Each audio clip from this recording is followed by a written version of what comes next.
going crazy about it. I'm Can't hear you. I'm actually mad. That was a full-on speech. Either way, I hope everyone is doing well. Hope you have an amazing morning, everybody. We have a hell of a cast for you. It's the final 2 hours of the iolite Gauntlet, brought to you by Shopify Rebellion, Ziz, and of course Redbull, sponsoring the cast. Actually, you know, there are people live right now pushing for these final 2 points, and I'm excited to bring it to you guys. And we do have some boss kills in between as well, and maybe even a couple rips. So I'll hand it over to Octavian. Yeah, we've got some early morning bossing. If we're on the Observer client, I'll go ahead and full screen Fusion, who's into his, I believe, second Shaper phase. Oh my. Right into it, guys. Boss kills don't wait for us, and these players don't have a lot of time left in the event. So, wanting to get that orb outside of the bubble, but doesn't quite have the time to do so.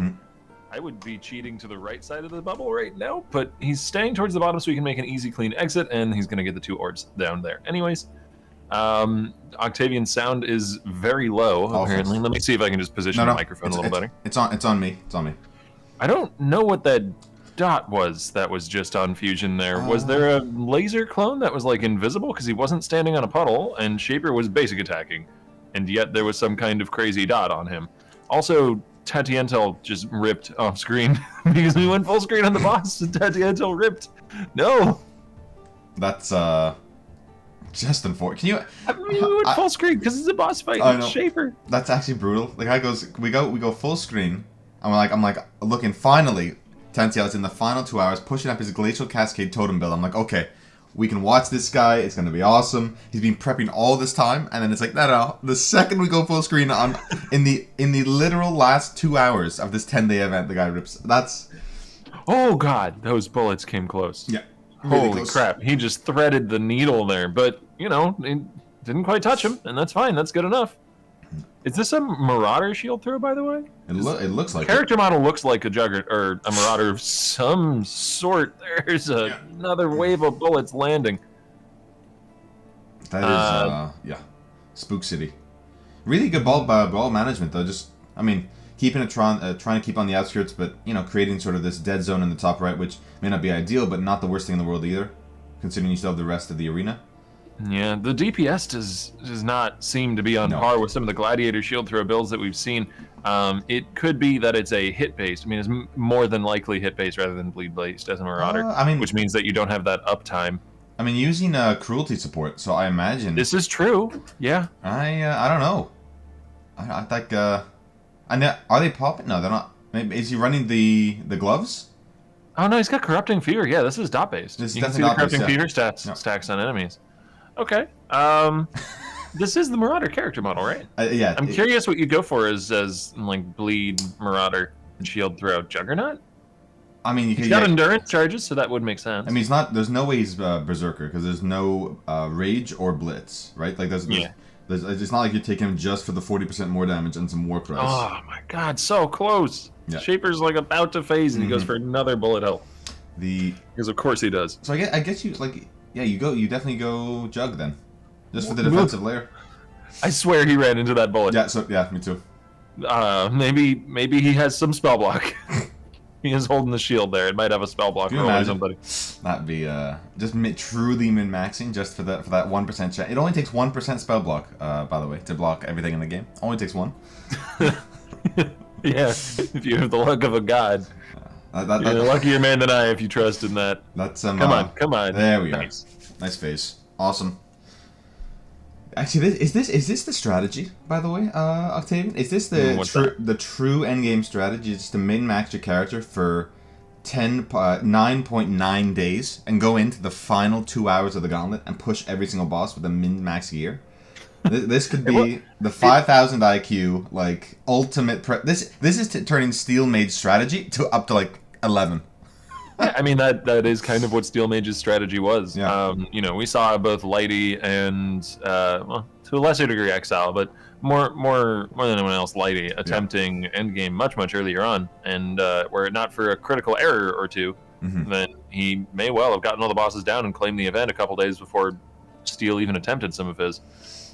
Yeah. But this is a much more dangerous, much more deadly gauntlet than the last few, and the Tortoise strategy was the superior one for this event. It was interesting to note, especially after the last gauntlet in 3.14, that we didn't, Zizaran didn't, or I should say the team didn't enable the AoE modifier this time around. It's just the LMP, which, I mean, last gauntlet, a lot of the top players, I don't want to say complained, that's not the word, gave feedback that it just felt a lot less deadly. Like LMP is, it just causes so many abilities to shotgun, just causes all this crazy damage, all these crazy interactions, while AoE didn't have the sort of desired effect to be scarier overall. I mean, it did for very specific encounters, like Mastermind, actually like Shaper because all the big slams. But overall, I mean, even Atziri, I mean the Flame Blast, but generally like the LMP is just such a deadlier modifier because of the shotgun effect in maps.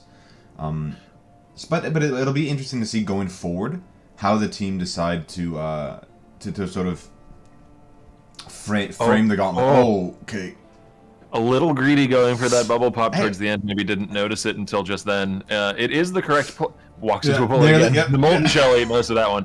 It is the correct play to check the edges right before the bullet hell starts in order to try and pop any stray bubbles so they don't kite. You don't have to kite them around in the arena. Just a little late to do that. You know, with the turbo mod, I imagine you don't have quite as much time as you normally would. So maybe catching them off guard. If you are looking for some more gauntlet gameplay, you know, if you're a player who played in this and didn't get enough, didn't get their teeth kicked in enough, I believe in the PoE Racing Discord, Timmy, the community favorite Timmy, is putting together a private league with a, you know, moderate prize pool that you can compete with all of the gauntlet mods, including AoE, as well as extra proj. I think it is softcore though. Correct me if I'm wrong. It very well could be. I sure. haven't looked into the specifics. Okay, either way, it'll still give you a taste of the super dangerous, difficult PoE, but perhaps a little more forgiving if it is a softcore event. Let me just... which would actually be nice, right? It lets people prep for the next gauntlet. Like, if you're very uncomfortable, it is a solo self-found softcore expedition. So if you guys are like you feel like you're just on the cusp of breaking into that top 5, and you're like, you know what, I didn't have the hours to play for this gauntlet, but next time I know I can really compete. It's a great option, and then I really want to applaud Timmy for sort of bringing an event. I know Brittle also has her bingo league going on as well. So right after this gauntlet ends, there are a lot of different there's still a lot of Path Effects out to play, guys. As it turns out, this game has a lot of replayability, and I love the fact. I should talk about what's going on screen. There's some. Sorry, I didn't mean to interrupt. Oof, no, please. This man has a close relationship with bullets. Yeah, he's threading the needle over and over again. My God. Yeah, this is... Yeah. Oh my. But yes, there's plenty of other events going on in the community, and we love to see them. Oh no, Timmy is starting his event. Bingo League has been going on for a couple of days now, and is a 10-day event, so there's plenty of time to join up for that if you're interested. And I'm sure there's some other stuff that I'm forgetting. I always hate starting to do like shoutouts because there's always something I forget, and then I feel really bad because I didn't mean to forget them. I'm just an awful person who's bad at remembering things. These are the big immediate two that come to mind. Yes, those are the ones currently going on or about to start. Exactly. And it's become sort of tradition to do Gauntlet and then the BK's League, and then there's maybe a private league or two, but like really it's wonderful that these events can just flow into one another after the first maybe 6 weeks of the regular league. Let people get a taste for it. Let them experiment with all these new builds, and then now into the competitive scene. If you want it to be, it is just a lot of fun if you just want to enter. You do have these opportunities to do that. And Shaper going down to, I think it's about like 2-3% life, but these balls are getting, his area management, which I praised so highly in the previous phase, getting a little bit out of control here. Yeah, I gotta say, like, despite a few close calls here, this has been a really entertaining fight to watch, and a pretty well played one in a lot of turns. The low DPS of the build. Like, I'm pretty sure this is a Juggernaut. Yeah. The low DPS of the Juggernaut variant of the build is proving difficult for this fight. But it's definitely Jug, because he's gaining endurance charges on hit, yeah. I mean, I don't know why that wasn't immediately obvious to the both of us, but hey! Zada, don't die! Okay. Like, everything came down to the wire there. Very impressive, my man. Yeah, I think it's just awesome that, like, you know what, he probably had a level 94 the Juggernaut, yeah. Really cool. No prophecies though. Not truly min-maxing. Could have had a ghosted boss encounter. Really, if you want to really make things spicy. But yeah, I'll pop us back onto the screen here. I think Pilbrill checking out the ladder. Where are we? Here we are. Hey everybody. Yeah. Howdy. Tatiantel top right ripped during that fight. But I think we do have a lot of content outside of live streams. So maybe we should check out some of that. There's some really cool things. And just so you guys know, I think we're going to mention this a couple times during the cast. At 9:45, in an hour and 34 minutes, we're going to be handing over to Ziz. So Ziz, the CEO of production himself, is going to be actually on his channel. I know. It's crazy. It's wild to think that the man's coming back. But he's going to take over then, and then he's going to, right after the gauntlet ends, which is 15 minutes later, he's going to do some interviews with some of the players, really talk about the gauntlet, how they felt about it, how well they did, how they felt about their rips, how they felt about the boss kills, and then he's going to go into the draws for those amazing prizes, which you've seen a few times. I don't actually have the media on me just now, but there's a $3,000 PC that's going to be raffled off. So if you hit level 90, so I mean, there's 2 hours left in the gauntlet. If you hit at least level 50, you're enabled in that draw, and it's a per character basis. So, I mean, I'm not saying that rush to the finish line, but if you're level 49, 48, log in.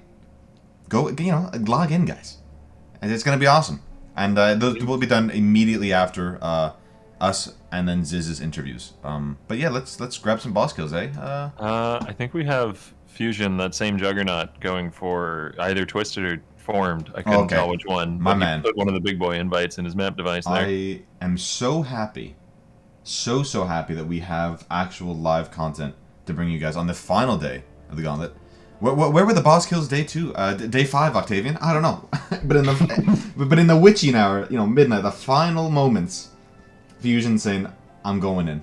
I'm going for that rank 5. I'm going for that rank 4. Getting it in." It's Twisted. Yep. Yeah. So very exciting. I don't think he reached 95, but yeah, there's not enough time left in the league to pick that up. Maybe he didn't have as much time to play as some of our other competitors, and if this is somebody with like a full day job and stuff like that, like that's tough. Working 9 to 5 and then also putting in the hours in Gauntlet to get all the way to Shaper and Twisted, that is incredibly impressive. Oh, incredibly so. I mean, I do want to mention though that individuals like Jungrown and Quantric and ZyTV, they too all have full-time jobs, and they have multiple characters in the top 5. So although granted, you can feel like, I don't have as many hours to play someone like Steel Mage or something like that. There's a lot of top-tier players that don't, but they're just more efficient with their time in general, right? Because they know they can't sit on their laurels all the time. So they play builds that they know they can gear quickly. They know builds that they can do in all the content, and yeah, this Twisted fight getting a little bit mental just here. Its DPS actually seems better in this fight than it was in the Shaper fight. Maybe it's just easier to have the uptime with all the different ads and stuff to bounce shields off of. I think so too. But he has the Purifier down to like half already, which, considering the damage he had versus Shaper, I expected it to to take a lot longer than that to get to this. Well, honestly, I wouldn't call it crazy good DPS, but it's good better than it was. Oh yeah, I think honestly his bleed time, like his actual duration, might be kind of low.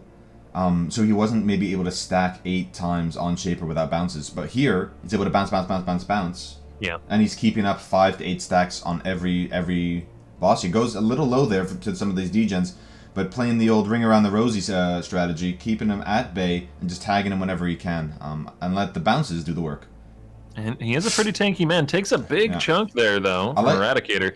Eradicator can just occasionally spook you and hit you for more than half your health, as is the nature of lightning damage. How do you feel about the triple life flask tech? Because I have strong feelings about it. Very strong feelings. What's the strong feelings? Because I kind of like it. I like it. I like it a lot. I think it's great. Like, considering the flask changes that happen on 3.5, a lot of your defensive flasks, although it's still very powerful, don't have the longevity or the staying power that they used to. So just being able to keep your life topped up over and over and over again is just a feel-good feeling. That being said, I would have liked to see maybe a bit more reduced effective ailments, because he's getting sort of chilled and shocked a lot. But outside of that, looking Really, really good. Oh, does go low. Yeah, the lack of element immunity is just keeping him kind of perpetually below half to the ignites and the poisons and such. The maim as well is making it a lot harder for him to dodge. I think so a lot of these like ramping debuffs and stuff from enemies are proving pretty dangerous. He's got two life flask charges left on that far right life flask. I would love to see his gear after this to see if they are instant. I mean, I think they're all instant flasks, but I wouldn't. But with the 3 flask tech, I wouldn't mind seeing like one panicked, right? Just to negate some of these big ignites or something like that, because instant life flasks against the big ignite or a lot of poison ticks can just be an effort in futility, right? They're just gonna keep bringing you back down. He was very close to getting slammed there by Enslaver. Yep. Actually, I think AP Enslaver slammed there. Oh my god! Oh my god! That is he alive? Yeah, he's alive. It's a manual log too. This man is keeping us on our toes. Look, I was thinking, okay, I'm gonna be a little bit tired for the cast. I didn't sleep too well. Immediately, adrenaline rush. I'm wide awake. Wide awake. I was so close, like twice in a row. That was so close. No problem. No MTX, no problem. Let's go in. I love it. Hopefully this man can win some MTX. That'd be awesome from his draw. He's entered in everything. Can win the $3,000 PC. Oh yeah, level 94. Yeah, entered in every single draw. All the MTX rewards and all the physical prize goods brought to you by Shopify Rebellion and Artesian PCs. So really, really cool. Actually, hopefully you can tick down this one boss. Hopefully to negate some of this spam, just getting tickled by him. At 1%, I think is dead. Goods only has the 3 left. As you mentioned multiple times on this cast, Eradicator is going to be a pain in the butt for this type of build. Every time he goes invulnerable or goes into his like lightning tendrils phase, he does remove all stacks of bleed or poison or whatever dot you are using, which just makes it not fun. The same thing for Cyrus as well. Whenever he goes up into his meteor phase or he goes into his there's a few others. The split phase. Thank you. Yeah, the split phase. Yeah, he cleanses them, for lack of a better word. Yeah, this must start to get a little frustrating here. Yeah. He's on the edge of getting so many of them down, but he just can't keep the DPS out to finish it quickly. I do think Purifier is gone, though. Yes. I think Purifier is out of the arena, which makes sense. He is the one with, like, 0 invuln phases or anything like that. Though I don't think Enslaver has one either. Constrictor will split and will briefly be invulnerable while he's doing the split animation, so it usually comes down to Constrictor Eradicator being the last 2, as they will avoid the most incidental damage.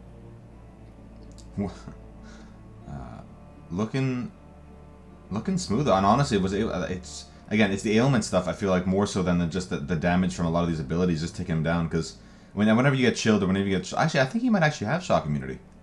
Am I wrong? I mean, it's hard to tell because some of the debuffs flashing. I've never seen one pop up. So oh, there you go. Oh no, there's a 5%. Yeah, so 5%. So actually, I mean, maybe he does have a lot of reduced effect because he's not getting slapped for huge amounts of damage.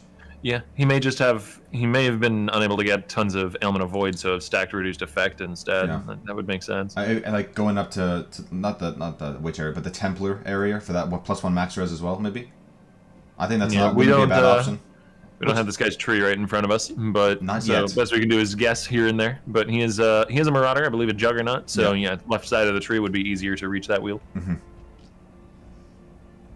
There are the main thing that's been tickling away at him has been the pretty large number of dots, because we've seen some ignites from Enslaver, we've seen some poisons from Constrictor, and then Maven herself is also applying, I believe it's a Chaos dot, one of the purple, that one right there, the 7-6 second purple debuff on him.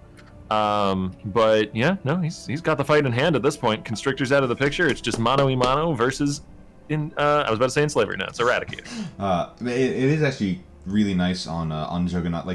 I mean, look, obviously the degens are still tickling him down, but compared to something like Duelist, where we saw Gladiators, that was their big oh god, no, that would be tragic. I didn't want to, but was it the thing that they were struggling with? I know Steel was all these degens just kept sort of bringing them low, because you're blocking everything else, right?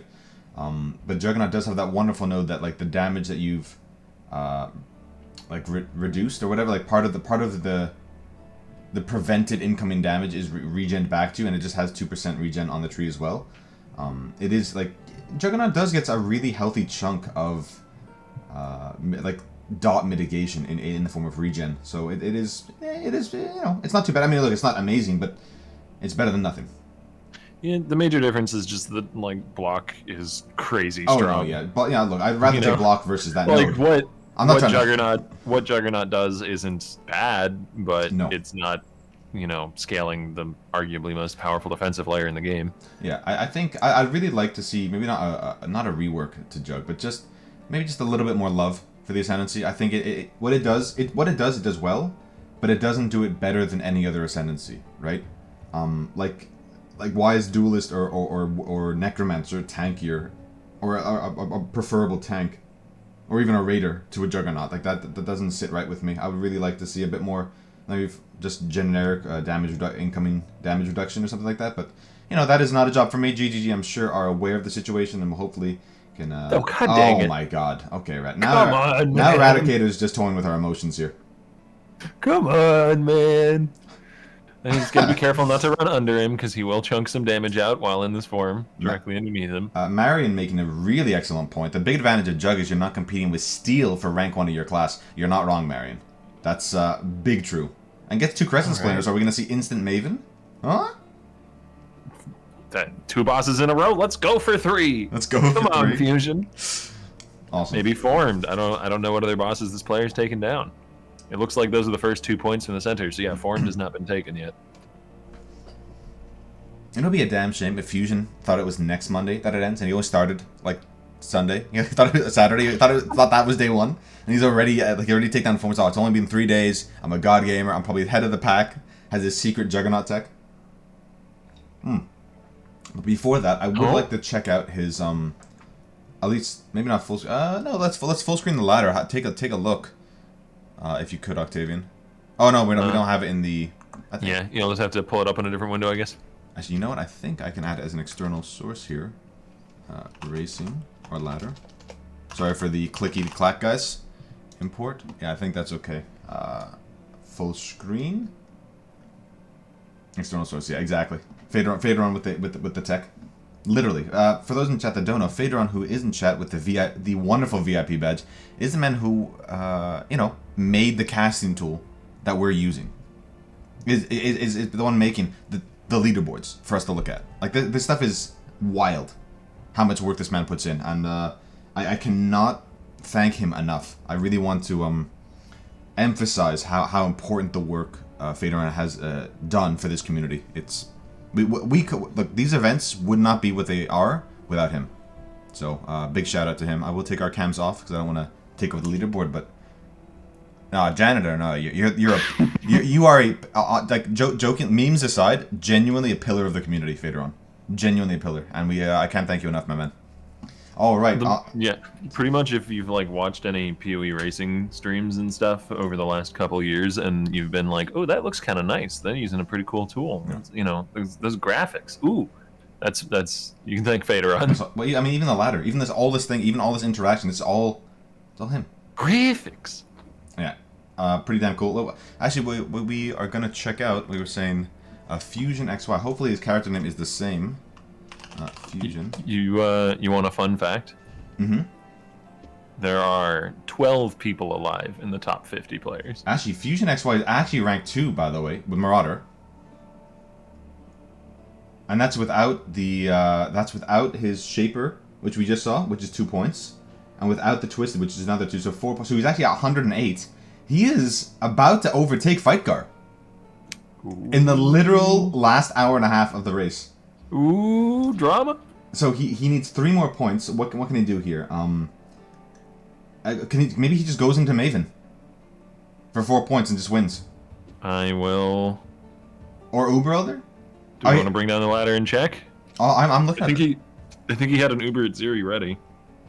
Oh wait, let's put it in the rank 2 position here. Oh, sorry, Tatiantel.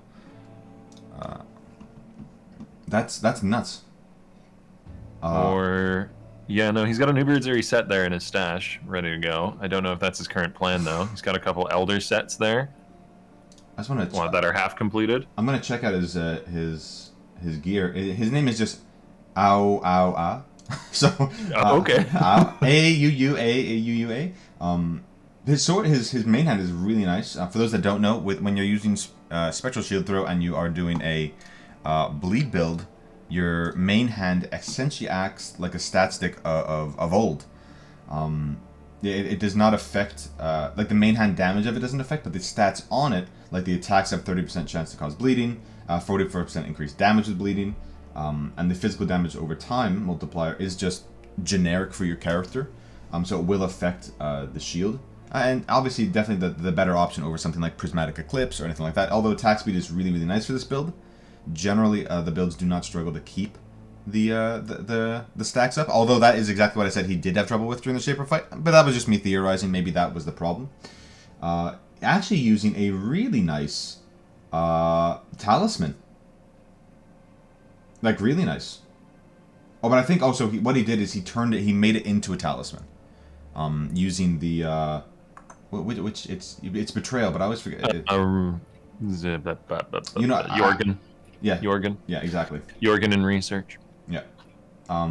88 life, 34 fire res, -6 channel mana cost, which is amazing. The multi, not really a factor. 5% increased armor, again, pretty insignificant. But the intelligence probably does matter for this build, I imagine. Maybe for his malevolence, but the two... Jug no smart. Jug definitely no smart. Jug max muscle, you know? He's going right into a harvest. Hopefully does not engage with these blue packs. I'm surprised he's actually looking for gearing, but probably just looking for the flask charges, which is exactly what he's doing, because he's going right to the yellow packs and then leaves. For those that don't know, it's the yellow plants that actually enable the flask enchant tech that we've seen very popularized lately. And worth noting is Kiab does have a full Atziri set in his inventory. And is fiddling around in his stash. Might be looking for some particular swaps before trying to do an Atziri if he's going to go for it. So we have a couple of people going for some last-minute boss kills. I really like the Flask setup. I know I was going to talk about it, but he does have a bubbling of staunching, which I am a big supporter of bubbling staunching. If you're going to make your life flask your bleed immunity, I know seething tends to be like, it's a much bigger pop, but what bubbling does, it does give you a duration. So you are... Oh, no, I guess no, it's changed. So you are immune for 4 seconds after anyway, with the recent change. But yeah, really cool. Oh, no. Yeah, no. My point was lost there. No. Sorry, something else. Fusion has the flasks that he needs, but he doesn't have baubles.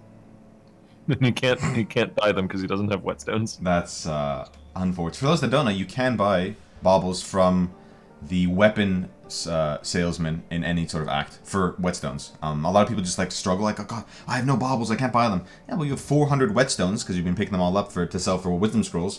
Buy a couple baubles. Yeah, staunch doesn't work the same way it did. Yeah, again, I'm still getting used to some of the changes in 3.15, but still, I really like having a bubbling, a seething, and a cautious. So 100% increased recovery when on low life, and that is ignite immunity. The granite gets rid of shock with charge recovery, which is really nice, and then just have a sulfur flask, which is duration, which I think is great. Like, the longer you can keep that consecrated ground out, the better. And the 40% damage is nothing to scoff at either. Probably, 3-4% more damage on top, maybe a bit more than that.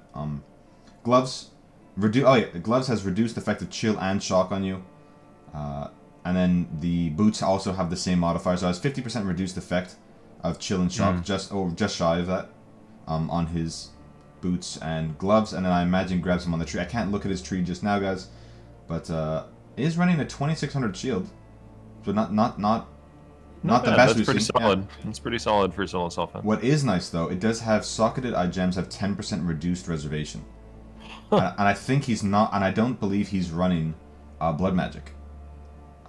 So I actually can squeeze in maybe a malevolence and maybe a pride as well. Yeah, it looks like he does have the some mana, so he's not a blood magic. And just have pride as 10% reduced reservation on his helmet. So that's how he's squeaking out the damage compared to a gladiator, which gets innately built into their tree. They get a lot of adult multi, physical damage over time multi, not multi, just more damage, and just attacks can bleed and all this stuff. But he just using the power of reserving your mana, right? Which granted the gladiators could do if they had the gear, but blood magic is just such an appealing option because I don't know, mana regen can be a real issue, right, for a lot of these builds. While these players are prepping for bossing, though, I can pull up a rip clip if we want to watch something in the meanwhile. Let's do it, yeah. Alrighty, we've got 767 as our first rip clip of the day. Attempting a Atziri. This is a regular Atziri, it looks like, as the monster level is 70 up there in the top right. And is doing Shield Crush General's Cry, just like we saw from Lalagate. Following the steps of a god gamer himself. Yeah, you do have to be careful with the mirror clone. Your cyclone does enough damage that you could probably kill yourself to Fizz Reflect if you're not picking up the Reflect immunity. Actually, that's so I mean, I know it is regular Atziri, but that's still pretty damn fast considering it's, you know. Yeah, the damage is certainly there. You just got to be careful of Flame Blaster Golden Storm Calls, as even on regular Atziri, those can one-tap you. And like I mentioned, hitting the mirror clone could potentially lead to death. Oh, I think that was a stun there from the Spear Toss. Yeah. Makes it out of it, though. Down to only one Life Flask charge between both of the Life Flasks on their bar. This would be a place to potentially like safely portal out, but you never want to take that risk, and the Flame Blast connects. It actually doesn't even kill him by itself, but I think a Spear Toss comes through right after to finish him off. And the character doesn't even realize it's dead. It's standing up still. I'm going to actually play it back at half speed there, guys, just so we have a better idea of what happens. That's, wow. So it gets chucked by the... Again, that Flame Blast comes out so fast in the gauntlet. Oh, Shield Charge into the Reflect clone is what kills him. Yeah, because he's got the shield scaling, so Shield Charge will actually chunk. That's what actually kills me, yeah. Oh, that's awful. And as you said, even his character's like, what? Excuse me? I was at half life when I got hit by that. That's unfortunate. That's I mean, it's not as bad. It's obviously not as bad as Karn's death. That's one of the worst I've ever seen. But this is pretty out there as well, all things considered. Even if you don't put damage links into the shield charge, which I think he doesn't even have Fortify on it to avoid the more multi, shield charge has a multiplier based on distance traveled by itself, and obviously you're doing shield crush, so you're scaling a high damage shield. Yeah, that's... So, yeah, that's it's gonna hurt. And he's probably thinking, oh, it's just regular Atziri, I'm just gonna farm up my key for Uber Atziri, no problem. Not today, sir. Not today. We still have Fusion and Kiob looking like they're prepping for some live content, so I'll pull up another clip here. We've got Dr. Dexter. Oh my. Oh, no, don't tell me I ripped. Presumably his Arakali's Fang build from yesterday. Using Divine Ire to apply L Equilibrium. It's got pretty long range for that. Oh, that was a lot of projectiles. That was Turns out LMP is... I love how, like, when he logs, that's the screenshot I want to show chat anyway. It's just like this, all these Redeemer, like, totems. Like, just look at that. 1, 2, 3, 4, 5, 6, 7, 8. Like, 9, 10, 11, 12, 13, 14, 15, 16, 17, 18, 19, 20, 21, like, 22 balls or something like that. He turned around. Look at that, chat. AoE overlap is pretty strong, guys. Yeah. Oh, he turned around. Damn. I know we do have some boss kills. We did have a change up in the leaderboard too. For those unaware, and thank you for reminding us, Harksy, we do have a second competitor that finished everything in the gauntlet, bar 300 delve. Vizniz. Vizniz actually did everything. Yeah, and he kind of just shot out of nowhere doing it over the last couple days as well. You know, similar strat to Steel, left it till late. Speaking of things left till late, though, Fusion is doing his Uber Atziri. Okay, well, let's we gotta full screen that. That's yeah. If he finishes this fight, he takes over as a rank 1 Marauder, by the way, overtaking Fightgar. So we'll check out some of the Vizniz boss fights after this. We'll probably do the invitations, the Maven as well, and maybe the you know, we'll have a look at the very least. Maybe probably do all of them actually, because I'm pretty excited to see his Saboteur build. But right now it's all about Fusion's rush to rank 1. Because if he gets this, he takes rank 1 Marauder, right? Correct. Yeah. He's like right on the edge. Now he is 4 I think 4 points shy of rank 1, 3 to tie, but Uber Atziri does give you 6 points, so he's well clear then. That shock reduction putting in work. Even Uber Yeah. Atziri lasers are still only shocking him for like 5 or 8%. Yeah. I mean, it's better to not get shocked, I guess. If you could get shock avoid, it is stronger, but still helping quite a bit. Yeah. Oh, baited the orbs up into the top corner. That's good. It's nice that with the addition of that extra cluster in Templar, there is actually another option. I know GGG were like saying like, look, you don't have to have pure ailment avoid now, pure immunity. You can just reduce everything by significant amounts, and kind of, yeah, it's working, right? I mean, proof is in the pudding, right? It is putting in a lot of work. And I think the points on the ladder site for the Marauders are not quite updated yet because we've seen... Oh, God. Okay, sorry.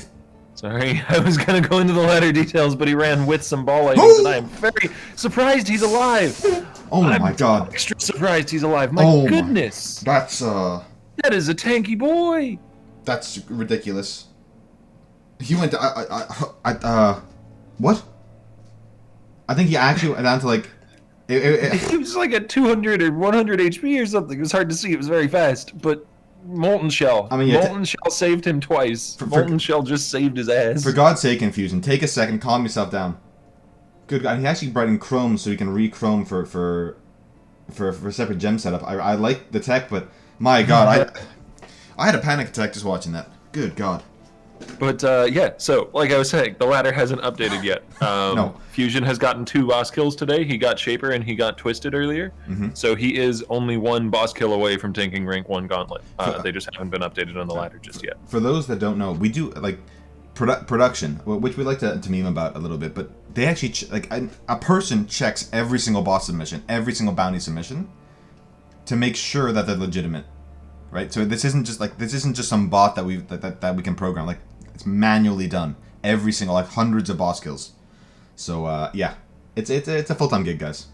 It's a lot of work. Awesome, and I'm so happy we can do it, but it is a ton of work. Oh, They're getting pretty overloaded right now. Yeah, I imagine a lot of boss submissions are coming in last minute. Astrid bringing up a really good point. If you've been in chat for the last 10 days, we've been following the progress of a new player to Path of Exile, Oddlog. And apparently, and he was on the journey to level 50 this whole time, kept dying at like 40, 30, a lot of deaths early on, but it's finally, in this final push, he's currently level 45. And I wish the best of luck to you, buddy. That's actually incredibly impressive. I know you're probably not in chat, you're full concentration, but if you are, good luck, brother. We believe in you. He's made it past the trash here, it seems. I don't think the fusing is worth it. No. Maybe he's just trying to refill his Vol skills. Yeah, he wanted the Vol Molten Shell charges and stuff. Makes sense. So again, we're going to talk about it. You want to kill alive first, which is the Tentacle Miscreation boss in the middle. And then you probably want to kill the Berserker next, as his enrage mechanic or when he's on fire in the T4. Oh, sorry, in the final phase, if he's left alone, it just gets out of control. It is tough to sort of like, with Spectral Shield Throw Bleed, just target the one, because you can actually get more bounces on the subsequent ones, but he's really trying to just focus it down, because at least hopefully trying to get the secondary bounce onto ally. Yeah, this is... The DPS here is, in the first place, is just like rough for this trio, Yes. but he's also getting tapped, I think, there. Was that the Enraged Double Strike? I think so. Did he not get one shot by that? I think he cleansed the bleed off really quick. I think. I think. Man's tanky. Yeah, I mean. But yeah, this is going to be hard to manage. Getting her down first. Judging by the health bars, it looks like she's a hair lower than the other two. Yeah. Oh my God! So one auto attack can bring you down to 2,000 life, by the way. You log here, right? You have no flash charges yet. There's no ads because you haven't killed anyone. You have 5 portals, but I guess he wants to save them for Uber Atziri herself, thinking that's going to be the portal before the fight. Unless you're worried about your internet and you know not cleanly disconnecting. He's a manual logout master here. This is true. And he's got a flash charge back, so he has the okay. result of Pantheon. Log. Nope, flash charge gone now. For God's sake, man. He's not logging. It's 8:40 in the morning. Logging. It's 8:40 in the morning. I've never cleansed this much this early. Good God. Oh my God, he's okay. Oh, they got a ton of bounces. Hopefully that can stack up. And I think Ally is nearly dead here. Maybe logs after killing Ally, depending on how many flash charges. But you have literally no flasks, which is the only defensive layer you have for some of these. I mean, he does. Okay, there's a flash charge back. A flash He does charge. have some regen from Jug. You know, presumably he has Fizz Leech somewhere, so he's not completely absent sustain without the flash. And now there will be some minions spawning, so he'll be able to slowly get these charges back. I imagine he does have to take Yugal for the Uber Zero fight, but I hope at least initially he is using the Rislatha to regen flash charges. Yeah, I think he passively got a flash back earlier. Yeah, it's an hour and 20 minutes until the end of the event. Yeah. So there is enough time left for him to finish this. I mean, I don't care if it takes him an hour and 19 minutes, but if he gets this Uber Atziri down, he then takes over as rank 1 Marauder, wins his class. The addition of the minions will also mean he's going to get a bit more damage for the fight, as Blood Rage will start giving him frenzy charges. I mean, with how relatively low DPS this build is, I imagine every little bit helps. Oh, I mean, it also gives you... It's actually really nice for a couple of reasons, right? As you mentioned, Blood Rage being a huge factor, but also allowing you to bounce your shield more times, hopefully, against the boss. Did give you more flask charges. Like, there's a lot of sort of things that killing Ally first sort of enables. And also just make sure that she doesn't become this overwhelming raid boss by the end. And he does have pretty darn good recovery and mitigation to be able to just, like, run through the puddle. Yeah. We've seen some builds like the Saboteurs and stuff, which admittedly don't have that hard a time with this trio fight because they just bring it down way faster. But, you know, they do seem a little more dangerous against the dots. Personally, I'd rather get the fight down faster. I think this is the first Jug, by the way, that I've ever seen that doesn't lean into endurance charges as much as they can. Only having the 4, and not even permanent uptime, right? Is only getting them when he's actually hit from that first notable in the endurance charge wheel. Yay! All right, he got the Enraged Double Striker down next. Who I can't remember the names of these guys. No. And Cyclone Spinning Corrupted Blood Man is still alive. The last one on the table, and probably the easiest one to deal with. Yeah, it was especially you know it's just he's a big great boss, but you can actually outspeed him, and the Berserker and Ally can just do these like they can either catch up through range or just through like enraging themselves. And then just catching up to you, so do not want to deal with those mechanics. We saw him get hit by the Berserk or the dual wielder, like in the first phase for over 5,000, right? So you know these guys are no joke. The ads are also actually providing him endurance charges because you mentioned that he gets those one hit, and the little tiny proj hits are not doing any significant damage to him, but are tickling him enough to make him generate some endurances. So they made the fight way easier, giving him two flavors of charges as well as flasks back.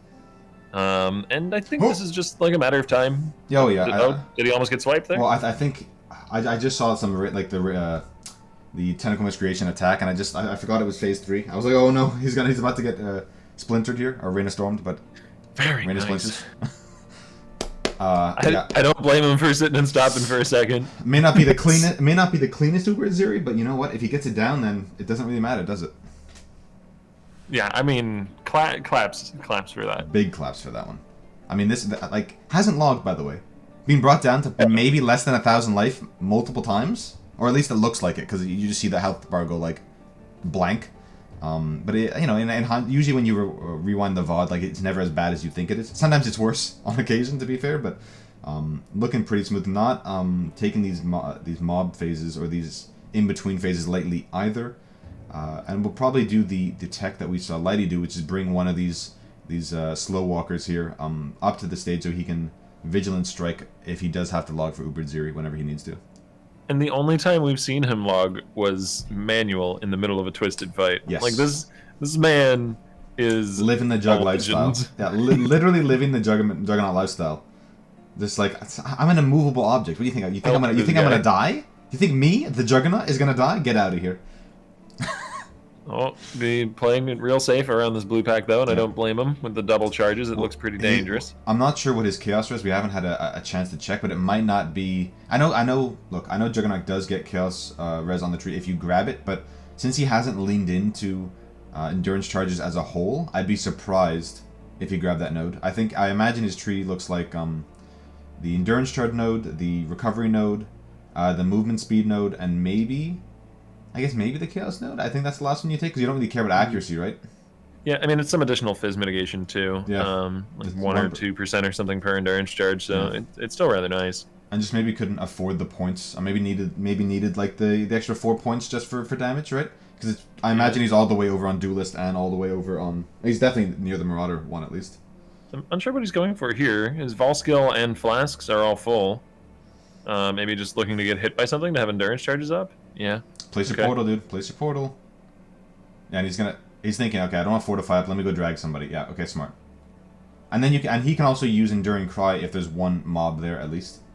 Yeah, none of these mobs are the ones you want though. They're not the melee ones. They're not going to follow you. That just does not give a damn. You know what? Who cares? It's just fortify. I mean, he does have it now, but he's gonna have to do that every time. Starts the Atziri fight looking pretty good. Able to avoid. Oh, I say that as he gets hit by a 3,000 damaging spear. Yeah, the spears are going to be a lot more of a problem for a Juggernaut as opposed to a Gladiator, as you're actually going to get hit by most of them. Is this man going to tons of block? Gem swapping or like going to chrome his items in the mid fight? Please tell me no. Okay. He's swapping to increase duration. 7 on ads. The corrupting fever there. What was that? We got hit with ads and it's live content. Oh my god, we can't. This hasn't happened all Gauntlet, by the way. Oh my god, that's actually so frustrating. I'm so sorry, guys. You know what we can do? As I'll bring up his stream after and grab the VOD and we can rewatch it for them. That's what we'll do. Yeah. I mean, we can give them a play-by-play as well afterwards of what happened. Oh my god, how does he? Oh Jesus Christ, so close. This by the way, this is one phase, so his damage is okay, not that great. I like to use the flame dash, just for the immediate get out of jail free card. Yeah. Good god. Yeah, that's still phase 1. I'm not sure what he's doing to mitigate reflect on the mirror phase. Nothing, apparently. Okay. Yeah, he's dead. There was reflect. He didn't have the ability to mitigate it. Did he just forget? Perhaps. No, come on, Fusion. Are you kidding? Are you actually kidding? After all that, you just... That's what that was, yes. Okay, can you check if he has sound on his stream? Or can somebody check? Because can we get this guy in for an interview? I mean, my god, good god.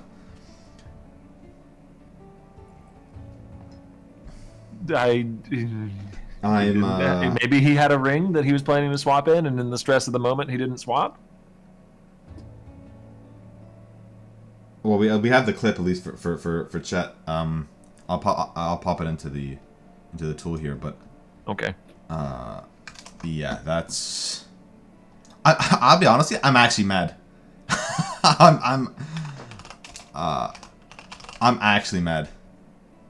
Like I want this is the rank 1. Like this is going for. It bounces. Yeah, exactly. So he. Yeah, it doesn't matter where you aim it with Spectral Shield Throw. It has enough bounces that it's going to hit the Reflect clone. Like if you're not Reflect immune, you die. That's one of the reasons why this fight is the worst one for the Shield Throw build, because you have to weaken your build basically in order to do the Atziri fight. I mean, Fusion because is you can't like not hit the Reflect clone. So you have to either swap a ring or swap a Pantheon or both, or change some passive points. I mean, Fusion is legitimately like a god gamer, right? He's like an amazing racer. So like I am so surprised that he either just tried to debate the entire stream, or just forgot. We can rewatch the rip clip in a moment if people want to, but there's live Atziri content from Kiab. We didn't expect this amount of bossing right at the end. Kiab, no. Kiab, no. Hang on. Oh my god. The trash is proving very troublesome for this man. He's been chunked down to a third like 3 times now. Good god. I'm still a little bit shook, I'll be honest with you, Octavian. Yeah, thank God for the ward. The ward actually probably did keep him alive. We can't ruminate on things because there's just too much content coming in thick and fast. Prophecy fulfilled. Yeah, he got lightning false prophecy. Oh no. And you probably don't have another set. Nope. Oh, that's unfortunate. And I don't know whether the lightning false prophecy scales off the generic monster damage. He wanted the quantity. He needs to farm orbs of fusings and baubles. He's been maxing. He's been maxing every map, dude. Yeah, in case you weren't aware, the prophecies do give, I believe it's either 15 or 20 quantity to the zone they're in. Also, they will damage enemies, so he's getting that extra DPS for the Uber Atziri fight. Okay, Octavian, if that is the difference between you being able to kill a boss and not that your build isn't ready. If you're thinking, okay, guys, as long as I proc the Lightning Tempest, I can kill Uber Atziri. I wish one of those old like. You know how every time there's a build that achieves immortality or pseudo-immortality, GGG slaps it down into the dirt with a nerf hammer? Also which one of them was still alive, so you could do a challenge where you try and kill an endgame boss with a Tempest by just sitting there immortal while the Tempest slowly kills them? Doesn't give a damn. Procs both the Vials at once. I'm not sure, maybe a little bit unfamiliar with this fight. I don't know. I mean, did get to Uber Atziri in the Gauntlet, so I imagine that they're not unfamiliar with it. Did get a dodge there, by the way, off that lightning. Being a raider is pretty nice. I imagine it has 46 minimum, probably 46 spell dodge. The ball lightning, though, you cannot rely on dodge through that. There's just way too many overlapping hits with a massive AoE from those orbs. But does have the vessels grouped up relatively close. Oh, they get a little split with that second burrow. That's not ideal. Oh, gone. Yeah. The lightning, the lightning tempest didn't carry hard enough. Sorry. I do feel bad though. I do feel bad. It was honestly pretty close to being on the other side of that oversoul, but yeah, just a couple hits from the ball lightning is enough. Just couldn't make it over. Sorry. I'm still laughing. I feel bad. Like Fusion just immediately goes offline, just not having any of it. I feel bad, Cap. Okay, that's toxic. That's toxic. You know what? Look, okay. I think the I don't think we have like live content anymore. I think that was the last of it, guys. The ads are over, but if you could bring up the Fusion clip for everybody. Yeah, we'll do. So within about 10 seconds of the ads leaving, he had an okay sort of first phase, is able to get it took a while, but was able to get through this Atziri phase. But well, just watch chat. Yeah. And you're dead. Does not have reflect immunity. Shield throw will bounce to nearby targets, obviously, and one of those nearby targets is the mirror clone, and the mirror clone reflects something absurd like 50 or 60% of incoming damage. 90, I don't know. Yeah. The mirror clone reflects enough damage that if you do any amount of hit damage and you aren't reflect immune, you die. Well, it's also because our damage is insane now, right? Like every just attack with that is probably doing a few 100,000 damage, and it turns out we only have 7,000 HP, so there's no way we're mitigating that. I don't know. Okay, so you could say he misaimed as well. Someone in chat is saying it didn't bounce. He misaimed. But it was going to if bounce. You don't have reflect immunity, you're gonna hit the mirror clone with shield throw. Like it does bounce between the split phases. Like it's gonna come up again. Like I'm just letting it play on repeat here. But like I'll pause it during the because the first attack he hits and then it bounces, and it just luckily didn't bounce to the mirror, which is on the right, by the way. On the right. So he hits. See, like even though look he does hit the mirror on this phase, you see it is going to target the other Atziri split. So whether it was this attack or the next one, he was 100% dead. Time to relax. You know what's ironic? If he had used the Lightning Tempest tech, he would have lived. Yeah? If he had just used Lightning Tempest to kill Atziri, he would have been fine. Oh, yeah, if he had stalled and not attacked the whole time, and so she died to that. Hey, look, then you don't have to. Then you don't have to equip a Sybil's Lament. Gotta min-max your rings, dude. So shall we watch some VODs? Yeah, let's get into it. Sorry, I'm actually mad. I'm actually mad about Fusion's death. I really like because it was like the final 2 hours. Like that was so exciting. Gonna push for rank 1. Has I think pretty much locked in rank 2 Marauder though. So still amazing show. But just I guess in the excitement with all this adrenaline, all this stuff going on, just forgets that you need to do that. I think Kiab is in. If that's Gauntlet, maybe it's not Gauntlet because he has a lot of fusions there. And Kiab is the one we just saw die. Okay, so yeah, he's true. Right, I will get these boss kills up for chat. Let me just pop us over to the talk show for a quick second, so then I can prep the other browser. Hey everybody. Let me know which one you're going for. I'm thinking. You know what? I would love to see Visnez the Formed. Actually, we're probably gonna run all the Visnez content, and then probably some fight we'll do a lot of the invitations, a lot of the shapers. I think people are maybe a little bit sick of, but there's some new players on there that I haven't seen. But we'll start with Visnez the Formed. Just give me a second here. I'm just gonna open it up on the browser. Pause it. Maybe I'll. You know what? I'm gonna queue up the second Visnez fight as well. The Twisted. Okay. Just so I have 2 on there. Count me in for the form fight whenever you're ready. Will do. And this is a seismic Sanguinate Trapper, for those of you unfamiliar, who is going a poison scaling route, I believe. From what I remember of watching his boss fights yesterday. So that's 3, 2, 1, play. And again, really sticking with the green cursor meta if you're playing a poison builds. Love to see it. I love the extra large cursor as well. It actually makes it so much clearer to see. I used to use YOLO mouse for ages, but now having it in Path of Exile feels pretty damn good after 7 years. You know what somebody mentioned in chat? Somebody said something in chat that made me think of a good bounty for next gauntlet. Would be a bounty to the person who tanks the most die beams from Awakener 8 or something. Like in the final phase. You have to make a final phase. Or just in the... I mean, you could do it in the fight entirely. I guess then, yeah, you just stay in the first fight and tank the easy ones. Yeah, for like hours and then just go, okay, well, I've stayed here for 7 hours fighting it. They've just done like 1,000 tanks. But that'd be pretty cool.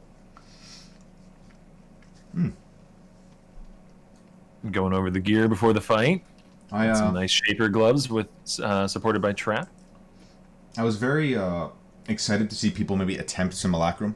We didn't have a lot of VOD clips of that because it is a bounty, but really like it's such dangerous content that players just really aren't going to engage with until they finish the gauntlet. Which was the case with a couple of these bounties. Because things just went so late, which I was so happy about. I mean, literally the last 2 hours we're seeing people attempt bosses. But some of these bounties did not go claimed. But I think it's also the case where the Path of Exile community is still not reeling, but still adapting to the new meta and a lot of the major changes in 3.15. And I think 3.16, at least if GGG can deliver half of what they promised, the meta is going to get shook up once again, right? Which, I mean, I always like that. I like having to learn.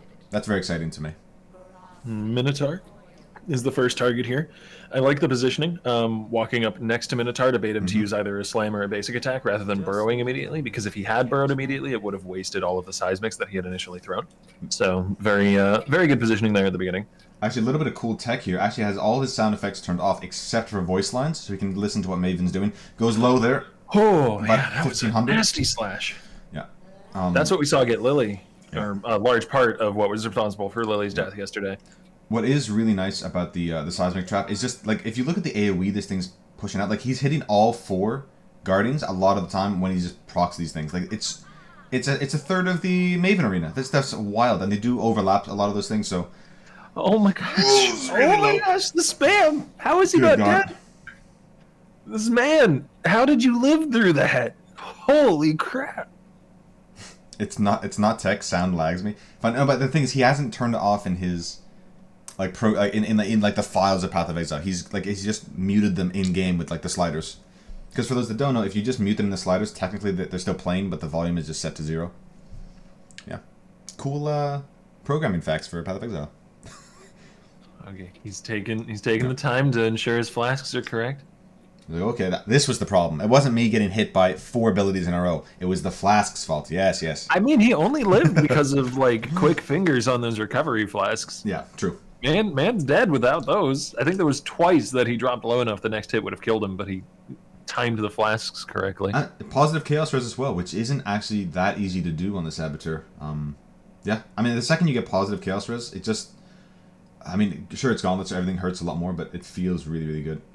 Doing, casting a magic spell on his tree, hopefully he can find a few extra points. I love the tree for this build, where you just, pretend to be a Marauder. While being a Saboteur in order to get enough life. Has a Corrupting Blood Jewel too, and it seemed like at least 1 or 2 stat as well. A lot of these players, in the Gauntlet, you can't be too picky, so you're probably gonna val most jewels that have at least 1 good stat. like for you, like whether it's life, whether it's resistance, whether it's some damage. Generally life is the accepted sort of stat or the preferred stat, but you know, if you can get corrupted blood immunity, it just makes your mapping so much better. It makes some of these bosses like Cyrus significantly easier. So it's definitely a bit of a chase item. It does speak to the damage of this build that the video for this kill is 7 minutes 42 seconds long, and about a minute of it is spent in hideout, either before the fight or between logouts, fiddling with gear and stuff. I'm surprised he's he's, you know what? It's when he. Okay, so for those that don't know what he's doing, he's making his resistances better for when he weapon swaps. It could be the Phoenix as well. The debuffs from Phoenix. And I'm not sure whether the debuffs hit your max fire res or your total fire res. If it hits your total fire res, then this makes a lot of sense. This makes sense, yeah. Yeah, and well, that too, right? Yeah, res capped on the swap can be tough. Yeah, I think it's both. Because obviously he's crafting fire res instead of lightning res everywhere. So it like Phoenix, he's obviously very scared of Phoenix. Doesn't have the catalysts either. Which is the catalyst drought in Gauntlet is definitely a real thing because you're not usually engaging with Metamorph too much. All right, yeah, he's got the fire res now for the firebomb debuff to not impact him, which is always rather nice. You still don't want to be in the area of it, but it will make the random little bits of prod spam, like that tornado over there, a lot less dangerous. I really like that GGG realized that giving players like a 60 second grace period for the invitations. Like most boss fights, it's only 4 to 6 seconds, maybe 8 seconds. They didn't want to create cheese, but it is nice that you can sort of wait out these mechanics. But again, Maven can still heal these bosses or like perform her actions even during your grace period.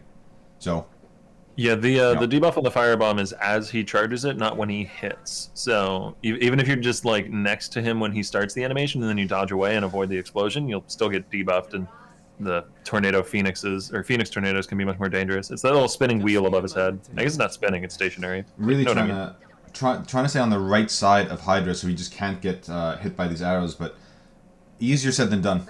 I think he actually just killed 2 of them there with that one final seismic trap. Yeah, the damage on this build is insane. I think it's the highest damage of the builds we've seen in the Gauntlet. Agreed. The poison seismic trapper. Again, the video is like half as long as the other formed and twisted videos that we get, and he spends a minute of it in hideout. Okay, it goes down to about 4,500 there. Still fairly healthy. Looks pretty good. Trying to keep topped up whenever he can. Again, using 3 life flasks because this build can struggle with just life recovery in general. He does get 10% off the tree, but you don't really want to wait 10 seconds to be back at full life. Yeah, these are the nastiest 2 to have be your last. Yeah, but Hydra by herself can be handled. Okay. I think that's try to make me eat my words at the end there. Blind and dodge actually like coming in the clutch there. I think only got hit by one of those. Could have been shotgun. They could have just died, but able to clutch it out. Well, that bullet hell at the end. Yeah. Oh my lord. Lord Almighty. Yeah. Awesome fight. Any more commentary for us or? No, I think not. Okay, so I'm gonna exit full screen there. I'm going right into the twisted. I will wait to count you in. Yeah, no problem. Yeah, easy clap. All right, ready whenever you are. All right, 3, 2, 1, let's go. Captain, I like the sound of Captain Captain Sil. I like you, Octavian. You're this is working out really well. My ego is just getting bigger and bigger as this cast goes on. Chat help. Living that streamer lifestyle, I guess. It's going right to my head. But yeah, right into the twisted fight. I'm not sure if he did formed or twisted first. I imagine he did twisted before formed, just because formed tends to be a harder fight for nearly every single build. Just the way Hydra works, the way the LMP works, things just get out of control in that fight. We do know, spoiler, we do know he completes all these things, but we don't know how cleanly he does it. We don't know if he gets the rank of buttery smooth, or if it's just kind of a cacophony of chaos. So we'll which is a really cool thing I just said, and we'll figure it out how it goes. Why do players use the worm jar before boss fights? The reasons can be multiple. The primary reason is to hit them with Vigilant Strike to get Fortify. Slayers, if they're taking the Overkill Leech node, will also use the Worm Flask to get their Leech rolling. to chain hook worms for fast travel. No. Don't bully. Enslaver and Constrictor are the first two out, though. This is a Saboteur, so you're Ignite immune, which makes Enslaver a lot less dangerous. You just have to watch out for the big booty bat slam. And Constrictor, if you've got decent Chaos Res, I mean, you can't really ignore him, but he does become a lot less of a threat. Only has about 13% Chaos, unless his gear is changed from the formed fight. But was sitting around 13% positive. Maybe a bit more. Maybe crafted some more Chaos Res just for this fight because of that. But I want to shout out Scaffill. Thank you so much for the 12 months. I know Zizaran isn't here to say thank you himself, but vicariously through me, thank you so much for supporting the cast, the stream, Zizaran, everything he does for the community. We really appreciate it, man. Thank you so much. Yeah, back to the fight, though. Looking really good. Obviously, that Seismic Trap is just able to pump out not just insane amounts of damage, but covers such a large area. And in a fight like this, where it's just this flat disc, it's an open arena, it's such a strong advantage over a lot of builds which struggle to get that kind of AoE. And I think Enslaver's out of the fight now. I'm pretty sure. She was very low towards the top of the screen a couple seconds ago.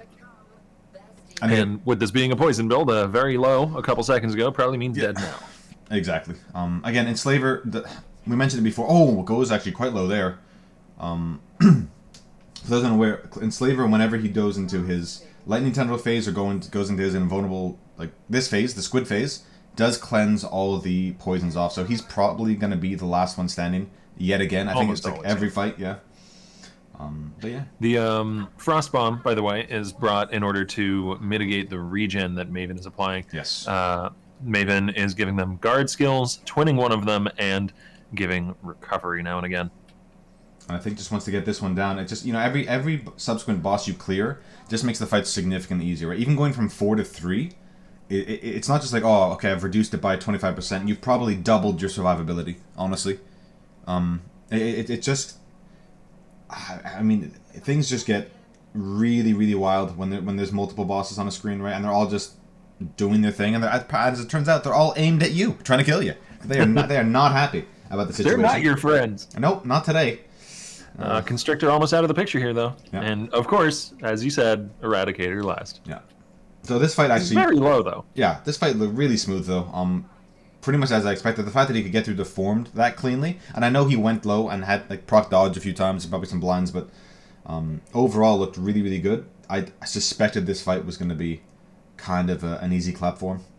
It does have more life in this fight than the previous, so obviously did sort of optimize his gear. I imagine maybe a bit more chaos res as we touched on, and maybe that ring has more life than maybe the rings he swapped into in the subsequent formed fight or former form fight. Yeah, right, so this was the first, because he has no points allocated on his Uncharted realm. I think the last of our Visniz content here is the Maven fight. Right? Let's pop it. Oh no, there's an Awakener 8 as well that we can look at some point. Well, let's do the Maven. Let's start with Maven because Maven is like, I think there's only, they might be the only two players to get through it, right? We know Karn was on his way and died sadly. Yep. Oh, sorry, I'll tell you when to click play. Actually, there's a bit of a lead up for about 30 seconds. So if you go to 25 seconds. Alrighty. I'll click play in 3, 2, 1, go. Because it is quite a long boss fight. This Maven does... Oh, she can take it out of you. It's a bit of a marathon with a Maven, even the best of times. Unless your build is just like, 1k life, 80 million DPS, like... good luck. I'm curious whether he's chill immune or has chill reduction on this build. He's freeze immune from Arctic Armor and ignite and shock immune from the Ascendancy, but there are some actually fairly nasty chills in the Maven arena, and if he's not immune to those, they could pose a problem. Maven being really annoying and jumping off of all the seismic traps right at the beginning, loses out on all of his pre-laid burst damage. I would really like to see him actually craft have chill immunity boots. He has the Brine King Pantheon for 50% reduced chill effect. Okay, I mean that's gonna help, for sure.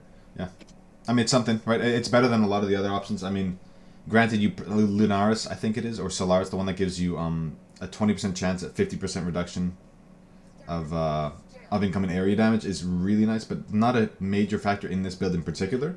Most of the area damage in the Maven fight is just like the one shots as well. So it doesn't matter. Yeah. Like, the Cascade of Pain is the thing you're going to be hit by the most. That's, like, pretty deadly. Okay. I don't think that qualifies as area damage, just proj. Yeah. And the damage over time I don't think qualifies either. No. So I guess those explosions probably qualify as area damage. But I can't think of anything else that you might tank and not die to that's area damage. Agreed. Like, Maybe the beams? Those might. It might be tagged as area. I mean, they probably are. Yeah.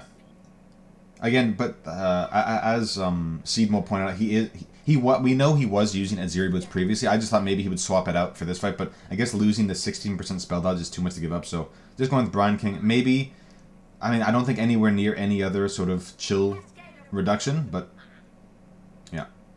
And again, I have noticed that in maps, at least, when you're doing a chilled ground map, if there's multiple areas of chilled ground overlapped on each other, then the Brine King, the chills from those will be additive, and Brine King won't actually mitigate it well enough.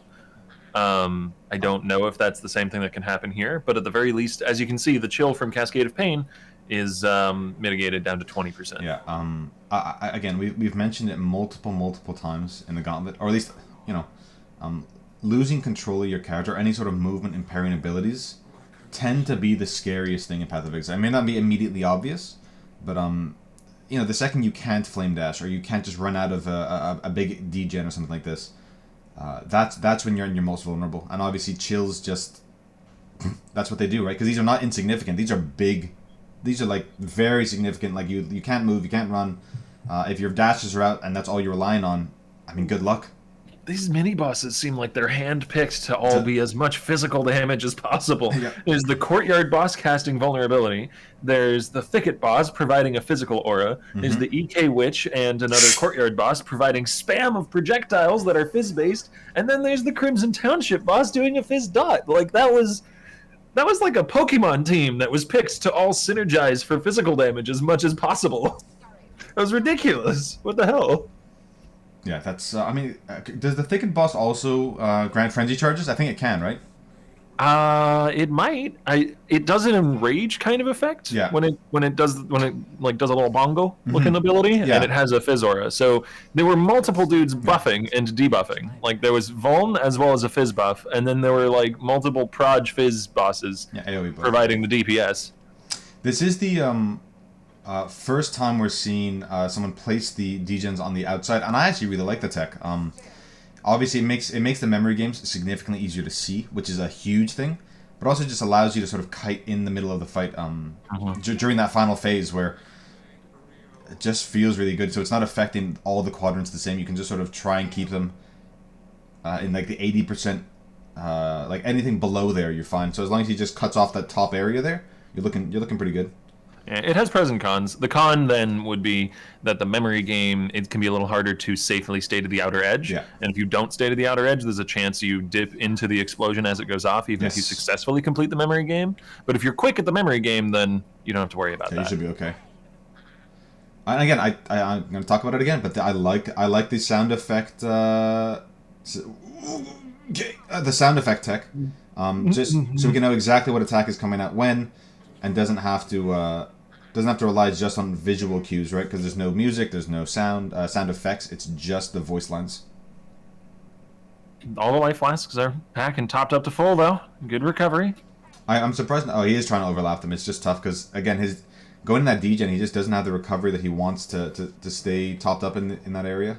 Yeah, and also I believe the degen is like it's not technically Maven damage, so even if Maven is blinded, it doesn't give you the damage reduction versus the ground hazards in the arena. Yeah, it's like you're missing a defensive layer there, and Fortify doesn't do anything. No, it's a unique what's it called, the instance of damage. It's like it's not tagged to Maven. Yeah, as you said. I wasn't paying attention, but thankfully, he was. Oh my.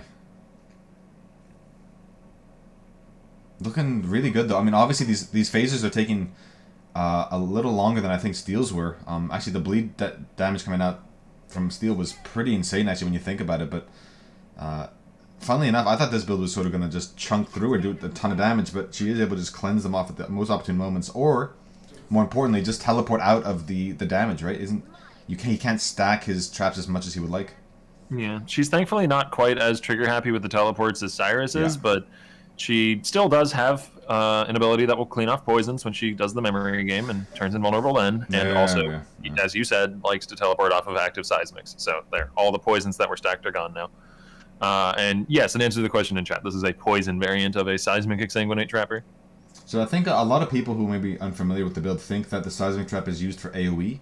And it is, but it is actually the most, again, the most damaging ability. It does far more than your exsanguinates do. It's actually ridiculous. Yeah, if it weren't for the seismic trap buffs this league, we wouldn't see exsanguinate trappers probably. Oh, no, exsanguinate is not the reason you play this build. Yeah.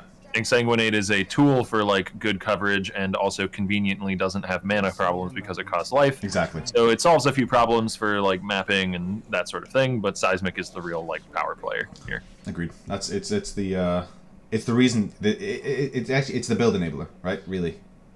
At least for endgame bossing in the gauntlet, right? Maybe in trade league you won't need as much damage, but but these bosses having 40% more life, yeah, it turns out that's a lot. These mini bosses are so nasty. Yeah. Really bad RNG on this, honestly.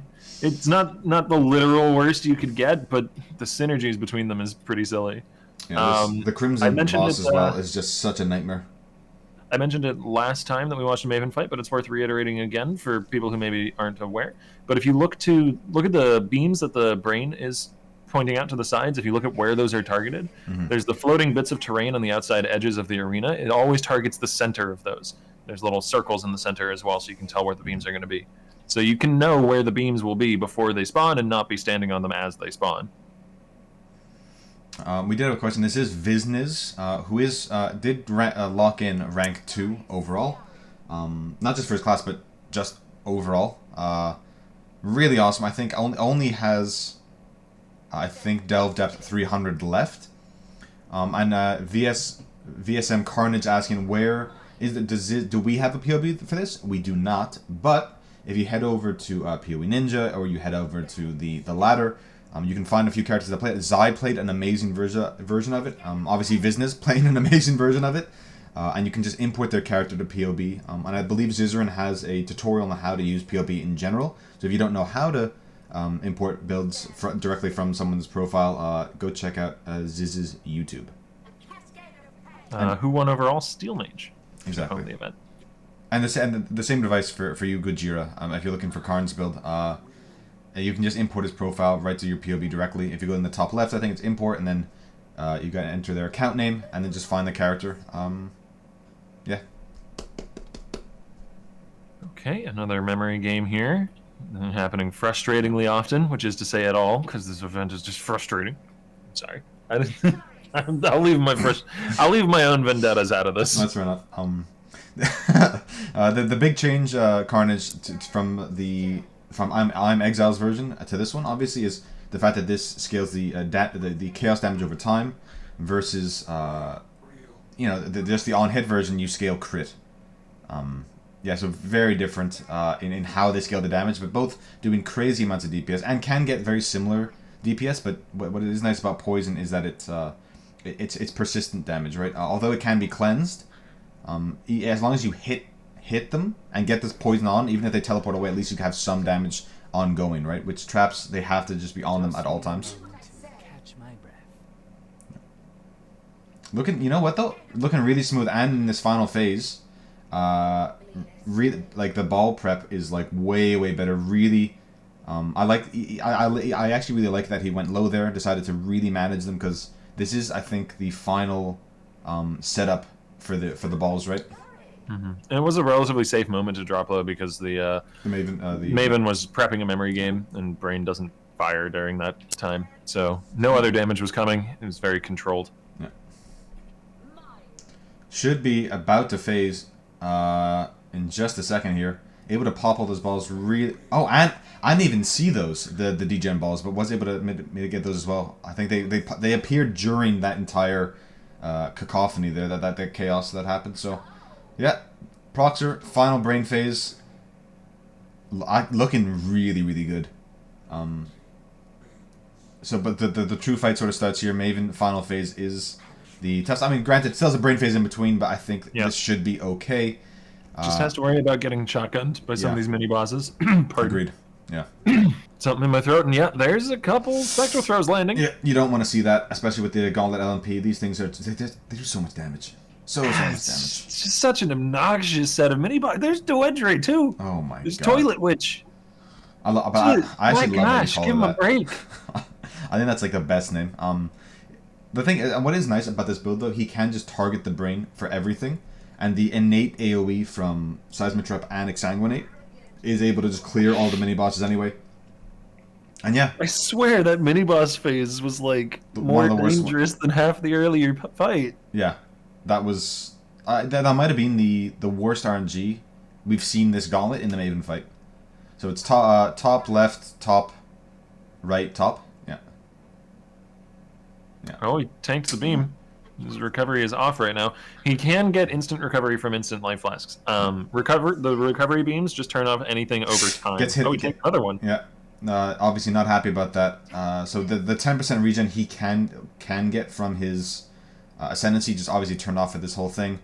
And I imagine Grad's growth and decay. So this build actually has a fair amount of built-in regen into the kit. Sadly just turned off whenever you hit by those beams. So really wants to do his best to avoid them. Yep. Life flask overtime recovery, so non-instant life flasks, leech, regen. You can get like life gain on hit, that'll still function. Yeah. Not really for a trapper, but just in general. The Warcry node that gives instant recovery on Warcry, that still functions. So there are means, and you could build a character in such a way that you can just like tank the beams if you want to, if you get your recovery from the correct sources. Yeah. But not really any of those are available to a trap build. Oh my god. There's another beam touched. Got really close to the explosion as well. Just like, yeah, it's not what you want to see. You want to see a lot of left and rights, not a lot of tops in that Maven phase, granted, because he's sort of set those degens to the end. Oh, that was very convenient.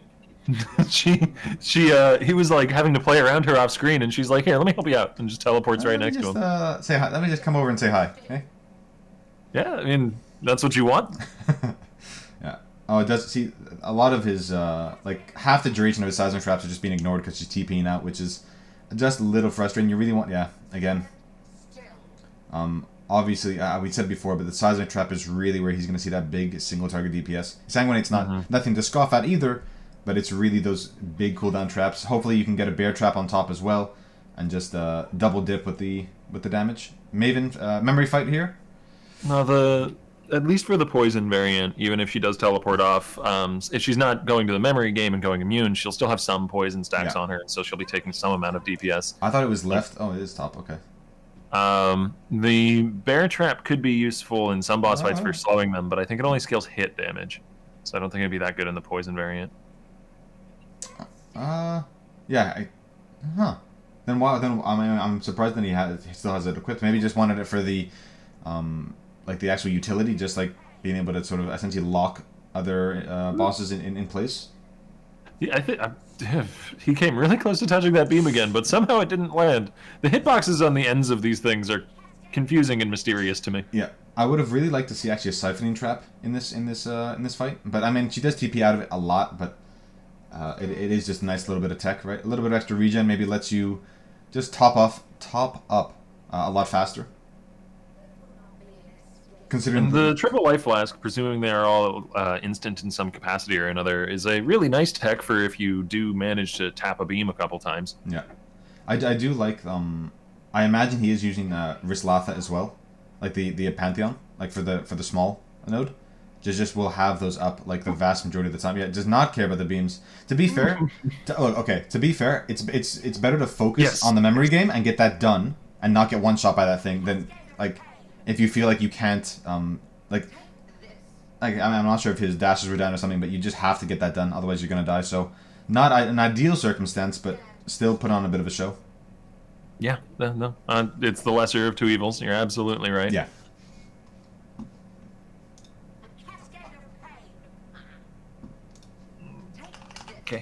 I'm sorry. Okay, yeah. that wasn't the most succinct commentary, but I'm stressed here, man. Oh no, yeah. I mean, yeah. There's no do not. Even knowing this is a VOD, I'm still goddamn stressed. It's just the Maven fight does it to me. Yeah, I'm still not. I mean, similar to a lot of players, because this is the newest big baddie, the big boss. I don't have a lot of practice against Maven yet.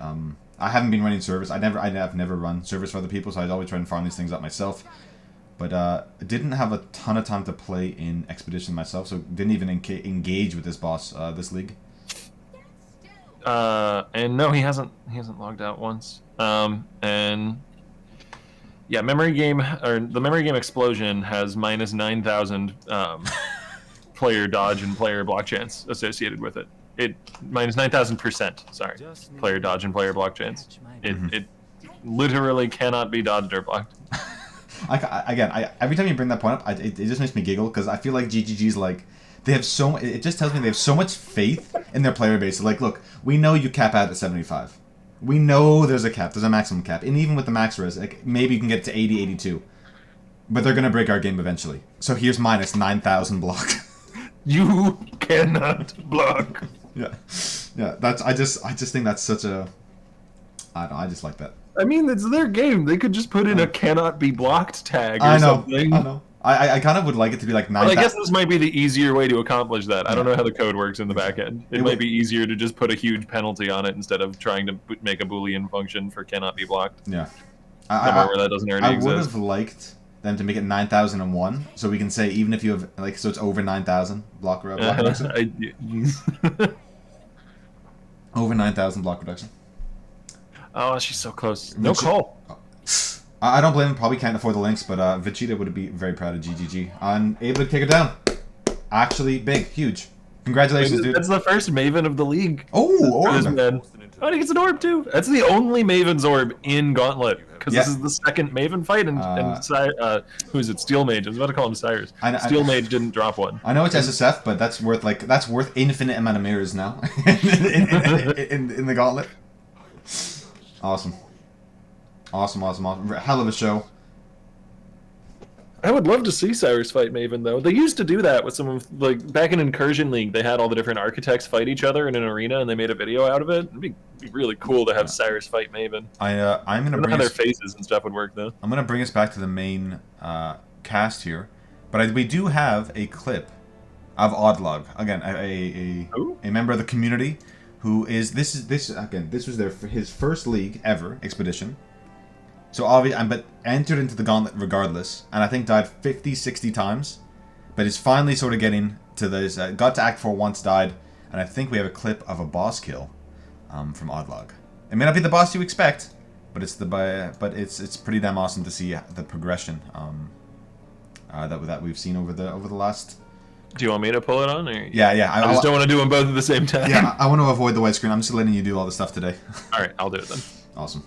Let's have a look. Clip go. Oh, I paused it for chat. My bad. And Oddlog, for context, is a player who has made over 50 characters in his first attempt at Path of Exile. Not Path of Exile Gauntlet, though. I mean, I guess it is. But first attempt at Path of Exile, the video game. Yeah, entirely. Which he doesn't have a lot of ARPG experience. It can be a really deep pool to just jump into. Yeah, he's nearly level 48 as well. So maybe in this last 30 minutes can grind out those last 2-3 levels and get entered into the draw for the MTX boxes and the Gauntlet T-shirts. Awesome. Gets down Malachi. Enter in Act 5. Claps for Oddlog. Yeah, learn on Gauntlet, demolish the normal leagues, exactly. I know this may not seem like a big deal to everyone, but I seriously mean 60 character plus has ripped in the Gauntlet. So, like, it just, like, perseverance and learning, like, there's so much that Oddlog doesn't know, and he's asking the streamers for help and stuff, and, like, just how do I do this, how do that, and just, like, I mean, like, taking out Malachi, right? If that isn't an accomplishment on the first Gauntlet ever, first league ever, I don't know what is. So, very, very, very damn impressive. I think we do have other bossing content because I think we're as much as I love Kiad, but I think they are in standard. So let me jump back over to the talk show here, and I'll grab some clips or some. We have one more fight from Visnez, but let's intersperse that with some thick Marauder content. You want to watch Twisted with Fightgar? Because we are handing over to Ziz in 15 minutes.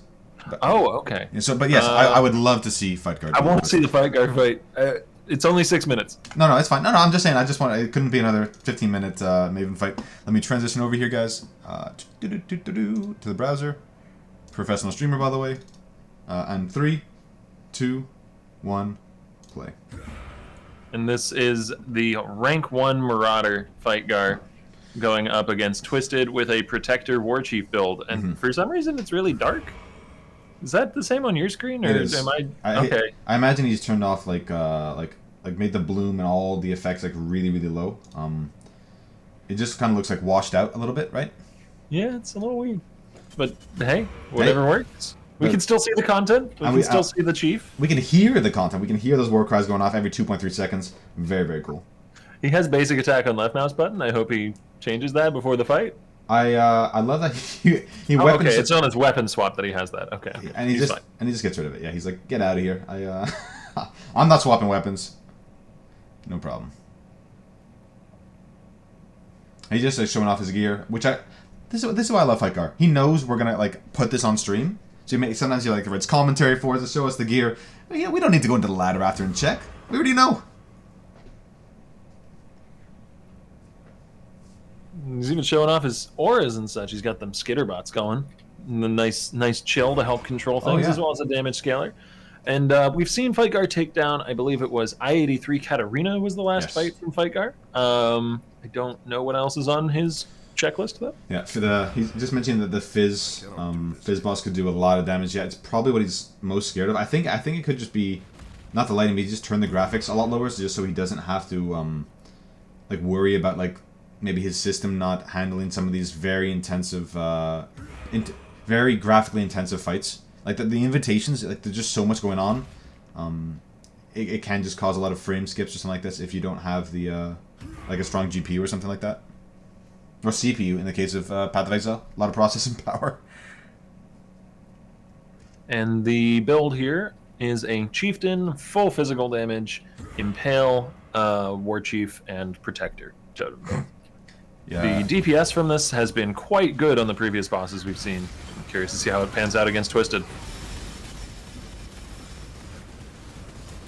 It's a little hard to see with the lighting and quality of the video, but the damage does seem to be pretty darn good versus that Constrictor. He's already down to 2/3. Actually, according to Marion, it's for that exact reason that I mentioned. He's just really surprised that his PC could handle the graphics in a fight like this, so he just turned everything to like low.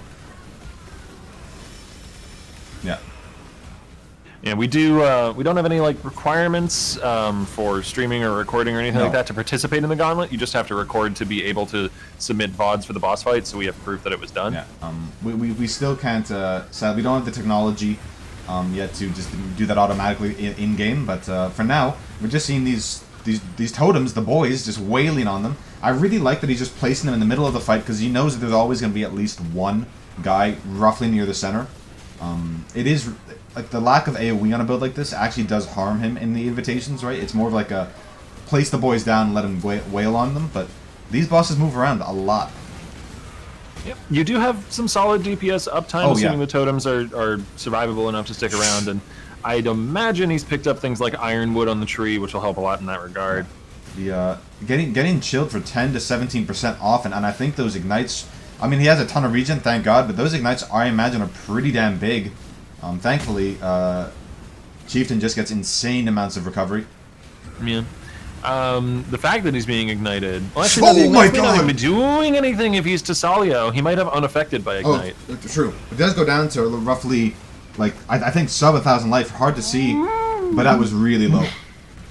Oh, yeah, he must have ignited immunity. Yeah. Not immunity, so the Ignite will still be there, but because he's unaffected, it won't be doing anything. Yeah. Purifier almost dead. I think he took Eradicator. No, not Eradicator, sorry. Constrictor out of the picture already as well. And I'll rewind chat to not now, but at the end of the fight to see how that goes. But yeah, that's very spooky. And you know what is wild to me is that Rise's build, the one that he sort of started off with, is the one that is decided to take the Marauder ladder. Very cool. Yeah, no, the War Chief Totems is a real build. It just shows you that Rise was right on the money. It was right on the money. It just, somebody else had to carry the torch over the finish line for him. Yeah, I mean, maybe he just couldn't get his weapon going, right? I feel like that, it was just, felt like his damage was lacking when he was playing it, but This damage is actually insane. That's one of the fastest Twisted fights we've seen. Oh, gets a... Is that an Exalt drop? Whoa. I am not sure. My frames. Hopefully Fightcar can win this PC, so next time we can watch him in 1080p. But yeah, I mean, I think everyone wants to win it. But you know, if you're entered into level 90, I think it's a 1 in 500, 1 in maybe 600 odds that you can that you win the PC. So very, very. My poor 660 Ti. Yeah, okay. That yeah, struggling. Let's just see what he dropped here. Yeah, he did. Yeah, I'm gonna rewind for chat. I just want to see. Yeah. Took the words right out of my mouth, my friend. Took the words right out of my mouth. I think it was right around like what the 2-3 minute mark. I'll let him finish. Yeah. This is classic fight guy. He's like, okay, got it. But he's like me. He just has to get his 2 cents in. He just has to jump in on any topic. He's like, oh, okay, guys. Okay, let me break it down for you. You know, he's doing the he's a caster himself. Really, really cool. Anyway, GG. Awesome. GG's, man. Congratulations on your rank 1 Marauder. Hell of a show, dude. And did die, by the way, early on. So was able to climb back. I think it's around here that we see.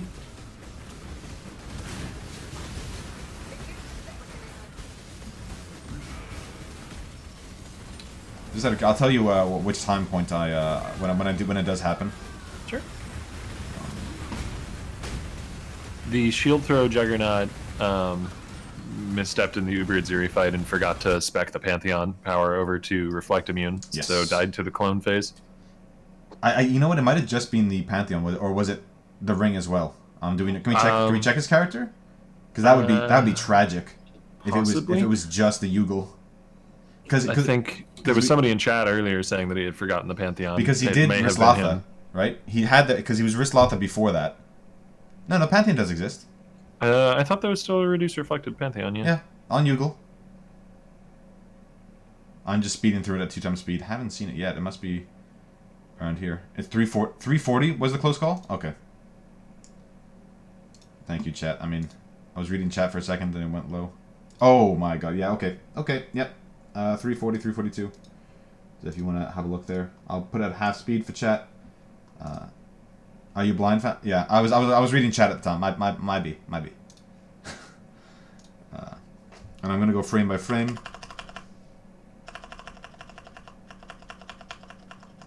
So I think it's. So it's about 153 life, by the way. 153 life or 353. No, it's 1. I wanted to make sure that I'm not crazy. I pulled open the game to check on a character in standard. Soul of Yugal does still give 25% reduced reflected damage. No. I think, well, what actually hits him? It's impossible to see. It doesn't need to be upgraded to do that anymore. No, exactly. Change. Yeah. So I don't know what. I think it's these. It's very hard to see. Next frame. Oh. But I think is it just an attack from this? Is it just these 2 projectiles here? It must be. And then gets hit one more time with maybe a melee attack or something? Or, oh no, so what happens is I think he gets hit by the projectile, right? Brings him down low, and then 1 tickle of the Eradicator brings it down to 153. And then able to just pot back up really quick. Yeah. So this is, you know, he did lower the quality significantly, so he wouldn't have frame skips during the fight. So, I mean, the Twisted and the Formed specifically, well, I guess, and to be fair, all the invitations, because there's so many animations going on at once, and you can't really control that because it's just you're fighting 4 bosses at the same time. Just he said it was just destroying his PC, so he just lowered it so he just wouldn't have to engage with the frame skips. I think. Up, though. Oh, well, on that note, that was a wonderful note. I'm actually going to bring us back to the talk show. I think the CEO is in chat. He's ready. People cozy. We'll hand it over to. I'll run a little CEO Zizaran ad. We're finally, after 10 days, going to release back this channel to Ziz himself. So it's going to be Ziz all the time from now on. He's going to do a talk show right after this. He's going to interview a lot of players, get their thoughts on it, see how they feel about the boss kills, feel about the format. And then he's going to do what you've all been waiting for, is those raffles. He's going to go through all the MTX, all the physical prizes, including a $3,000 PC.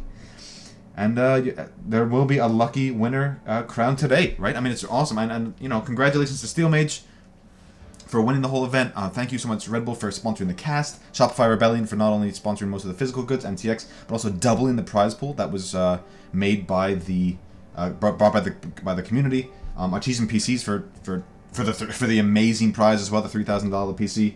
And Ziz, Viro, the whole production crew, Man with Hat, Cronax, Faderon for making the tools that we use, the ladder, the casting thing, Mr. Madiki, Cronax, Heels. There's too many to mention.